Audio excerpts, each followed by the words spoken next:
Nami merasa tidak percaya betapa tenangnya trio monster menghadapi keadaan sesulit ini. Sanji menyimpulkan bahwa ia tidak sedang bermimpi karena ada orang-orang yang hadir saat semua orang melompat turun dari kastil.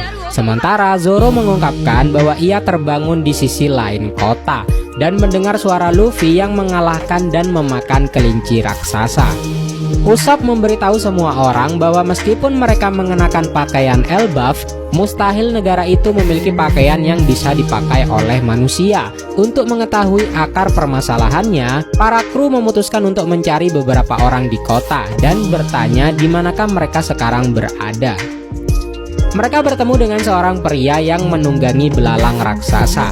Tetapi ketika mereka bertanya kepada pria itu mengatakan bahwa dia tidak bisa menjawab pertanyaan kru topi jerami karena sedang terburu-buru. Satu-satunya hal yang bisa dia katakan kepada kru Mugiwara adalah bahwa mereka berada di tanah para dewa yang diperintah oleh seseorang yang disebut Dewa Matahari.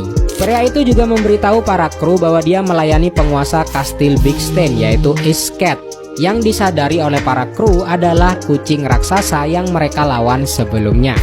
Luffy mencoba memberitahu pria itu bahwa dia tidak sengaja memukul kucing raksasa. Tetapi Usopp menutup mulut Luffy sehingga dia tidak bisa mengatakan apapun yang akan membuat pria itu marah. Pria itu berkata bahwa Dewa Jarum pasti sedang lapar sekarang.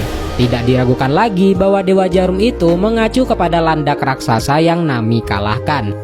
Dan pria itu juga melanjutkan jika ia terlambat karena Dewa Telinga yang diyakini merupakan kelinci raksasa yang telah dimakan oleh Luffy sebelumnya. Pria itu memperingatkan para kru Mugiwara untuk tidak pergi ke arah yang lain dari kastil ini karena di arah itu adalah kuil Dewa Matahari yang dijaga oleh para tentara yang kejam. Namun kata-katanya mendorong Luffy untuk berlari ke arah itu untuk berpetualang.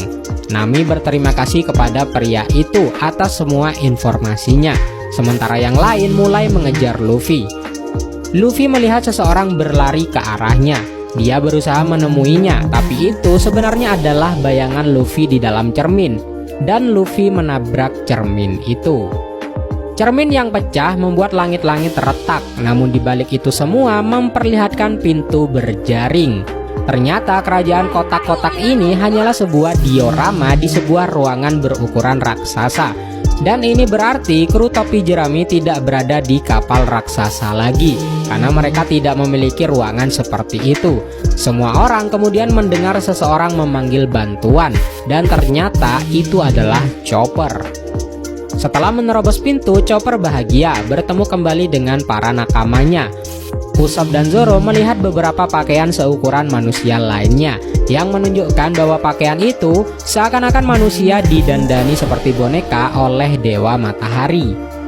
Dan Luffy melihat banyak balok tergeletak di sekitarnya. Sementara Sanji mengamati bahwa cermin yang mereka pecahkan tembus pandang di sisi lain, yang berarti orang lain dapat melihat ke dalam set diorama itu, tetapi orang-orang di dalam diorama tidak bisa melihat keluar.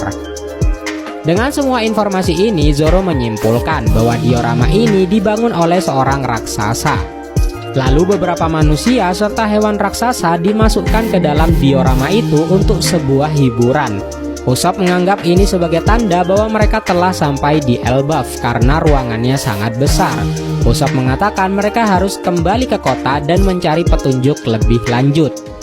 Namun perhatian semua orang tertuju pada kedatangan penjaga kuil atau tentara yang disebutkan pria yang mereka temui sebelumnya. Penjaga itu terdiri dari seekor ular raksasa, 3 tikus raksasa, dan seekor gagak raksasa. Luffy mulai melawan para penjaga